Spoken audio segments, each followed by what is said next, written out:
اللہ کرے مجھے بھی مل جائے. مشق کریں, محنت کریں, ایک تسبیح ایسی مل جائے درود پاک کی جو میرے وجود کے اندر کے سارے نظام کو دھو دے, میرے من کو, میرے تن کو دھو دے, میرے جذبوں کو دھو دے, میری آنکھوں کو, میرے کانوں کو دھو دے, میرے ہاتھ پاؤں کو دھو دے, میری ناپاک تنہائیوں کو دھو دے, اور ایسا دھو دے کہ جب اللہ کے حضور حاضر ہوں جیسے میرا کفن سفید ہو ایسے میرا دل بھی سفید ہو, سیاہ نہ ہو. یہ ایک تسبیح میری زندگی میں, ایک تسبیح ایسی ہو. میرے حضور کا احسان کر, آپ کے احسانات. اللہم صلی علی محمد و آل محمد, اللہم صلی علی محمد کما تحب و ترضی لہ, اللہم صلی علی محمد بعدد کل دائن و دوائن وبارک وسلم. کوئی بھی درود, مسنون درود ہے, اسے پڑھیں, ایک تسبیح پڑھیں, پر پڑھیں ایسے. اور میں یہ نہیں کہتا کہ صرف ایک ہی پڑھیں, یہ میں ابتدا بتا رہا ہوں, یہ ابتدا بتا رہا ہوں. اگر اس ابتدا میں ایک تسبیح ایسی پڑھنی شروع کر دیں, زندگی کمال, حیرت انگیز کمال.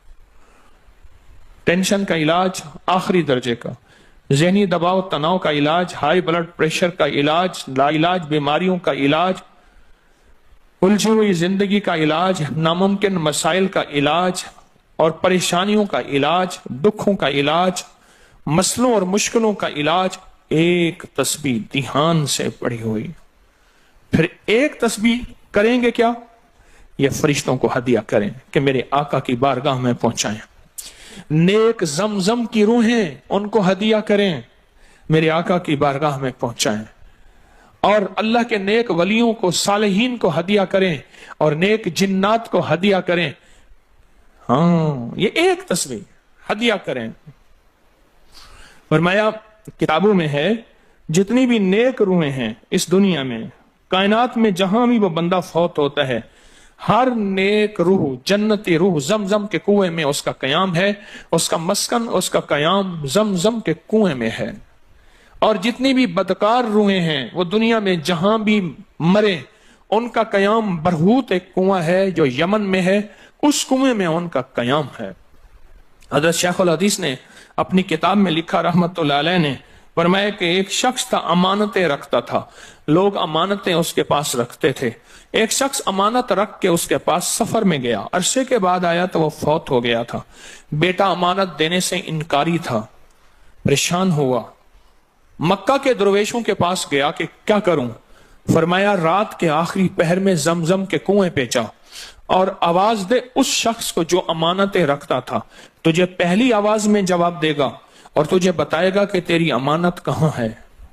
رات کے آخری پہر میں گیا, سلام کیا, اس شخص کو آواز دی, آواز نہ آئی, پھر آواز دی, جواب نہ آیا, پھر 3 بار, آخر واپس آیا. صبح درویشوں کے پاس پھر گیا, کہنے لگے انا للہ و انا الیہ راجعون, لگتا ایسے ہے کہ وہ زمزم کے کنویں کی روح نہیں ہے, لگتا ہے کسی خطا کی وجہ سے کسی پکڑ میں ہے.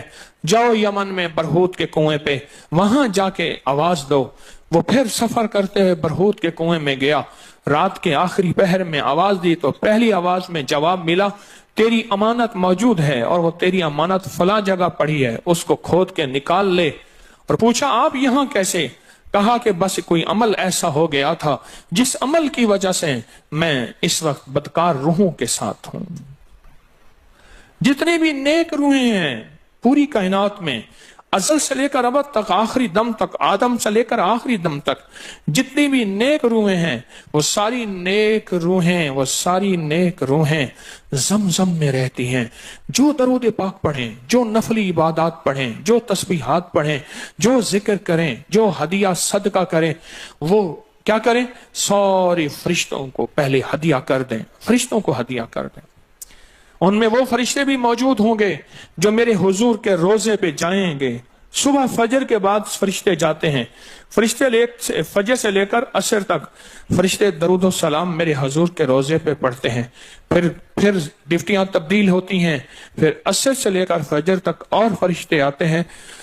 اور یہاں تک روایات میں آتا ہے کہ جو آج فرشتوں کی ذمہ داری لگی ہے, خدمت لگی ہے, پھر وہ قیامت تک ان کی خدمت پھر نہیں آئے گی اور وہ پچھتاتے رہیں گے۔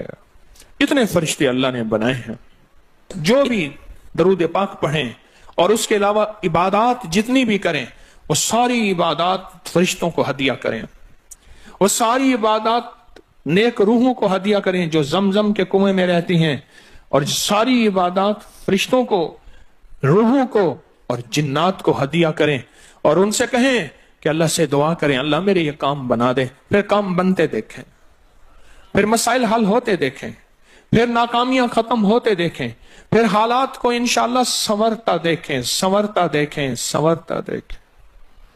بہت میں نے طاقتور وظیفہ، بہت طاقتور عمل اور بہت طاقتور ایک کنجی اور ایک راز دے دیا آپ کو۔ بہت عجب عمل ہے، بہت طاقتور اور بہت حیرت انگیز عمل ہے، جو میرا نہیں، صدیوں سے آزمودہ ہے، صدیوں سے آزمودہ ہے۔ اللہ کے دوست اس کو کرتے چلے آئے ہیں، اور اللہ کے دوستوں کا آزمودہ عمل ہے بہت زیادہ، بہت زیادہ۔ پر ایک تسبیح ایسی ہو جو توجہ، جو احسانات کا تصور کر کے، جو میرے کملی والے کے احسانات کا تصور کر کے، تصور کر کے، تصور کر کے، احسانات کا تصور کر کے، کوئی ایک تسبیح ایسی ہو ڈوب کے، یا اللہ دنیا میں ایسی جگہ کوئی کہیں ہوتی، یا اللہ دنیا میں ایسی جگہ کوئی کہیں ہوتی، اکیلے بیٹھے رہتے یاد تیری دل نشیں ہوتی۔ کوئی ایسی جگہ ڈھونڈ لیں، نہیں ملتی، کوئی ضروری نہیں اپنے دل کو تنہائیوں میں لے ہیں۔ وہ کیسے؟ دنیا کے مشغلوں میں ہم باخدا رہے، دنیا کے مشغلوں میں ہم باخدا رہے، سب کے ساتھ رہتے ہوئے سب سے جدا رہے، سب کے ساتھ رہتے ہوئے سب سے جدا رہے۔ کوئی لمحہ ایسا اپنے آپ کو تنہا کر لیں، کوئی لمحہ ایسا اپنے آپ کو فارغ کر لیں، کوئی لمحہ ایسا اپنے آپ کو تنہائی میں بٹھا کے نا ایک تسبیح درود پاک کی، اور تسبیح نہیں ہے یہ انگلیوں کے نشان تسبیحیں ہیں۔ یہ پھر تسبیح بھی جہاں گواہی دے گی وہاں قیامت کے دن یہ انگلیاں بھی گواہی دیں گی۔ پھر یہ تسبیح ہدیہ کریں، فرشتے ٹوٹ پڑتے ہیں اس درود پاک کے ہدیے پہ۔ کیوں؟ ان کی غذا ہی نور ہے، اور درود نور ہے۔ ان کی غذا ہی نور ہے اور درود نور ہے۔ ان کی غذا ہی یہی برکت ہے اور درود برکت ہے۔ ان کی غذا ہی خوشبو ہے اور درود خوشبو ہے۔ ان کی غذا بھی یہی ہے۔ ایک تسبیح ایسی ہو جس پہ آپ دیوانے ہو جائیں۔ یہاں تک کہ بعض مشاہدات میں یہاں تک کہتے ہیں، دیکھنے والے اہل نظر کہتے ہیں کہ ایک تسبیح جو دھیان والی پڑھی اور فرشتوں کو مسلسل ہدیہ کیا، روحوں کو ہدیہ کیا اور جنات کو ہدیہ کیا، تو کچھ ہی عرصے میں فرشتے جاگتی آنکھوں سے نظر آنا شروع ہو جاتے ہیں، اور روحیں خواب میں آ کے شکریہ ادا کرتی ہیں، اور جنات جاگتی آنکھوں سے، جنات دیکھیں اللہ نے جنات کو اوجھل کر دیا، پردے دے دیے، روحوں کے سامنے پردے دے دیے، فرشتوں کے سامنے پردے دے دیے۔ فرشتے ہیں، میری آنکھ نہیں دیکھ سکتی، ارواح کا نظام، روحوں کا نظام ہے، میری آنکھ نہیں دیکھ سکتی، جنات کا نظام ہے، میری آنکھ نہیں دیکھ سکتی۔ اللہ پاک پھر پردے ہٹا دیتے ہیں، رخ سے پردے ہٹے، رخ سے پردے ہٹے، طور جلنے لگا، میرے ساقی کا مجھ پہ کرم ہو گیا، میرے ساقی کا مجھ پہ کرم ہو گیا۔ یہ ایک تسبیح آج کا سبق ہے، کملی والے کی محبتوں کا سبق ہے، ایک تسبیح۔ درود پاک وہ عبادت ہے جس عبادت کے کرنے والا کبھی محروم نہیں رہتا، اس عبادت کو پڑھنے والا کبھی محروم نہیں رہتا۔ درود پاک وہ عبادت ہے، ہر عبادت کے لیے اخلاص کی ضرورت ہے، مخلص ہونا ضروری ہے۔ ہر عبادت کے لیے، ہر عبادت کے لیے اخلاص اور مخلص ہونا ضروری ہے، لیکن درود وہ عبادت ہے جس کے لیے مخلص ہونا بھی ضروری نہیں۔ اگر کوئی بندہ دکھاوے کی نیت سے درود پڑھتا ہے تب بھی قبول ہے، قبول ہے، قبول، لیکن مومن کبھی دکھاوے کی نیت سے پڑھ ہی نہیں سکتا. مومن کے اندر تو للہیت اور اخلاص ہوتا ہے اور اللہ کی رضا ہوتی ہے. مومن کبھی دکھاوے کی نیت سے درود نہیں پڑھتا.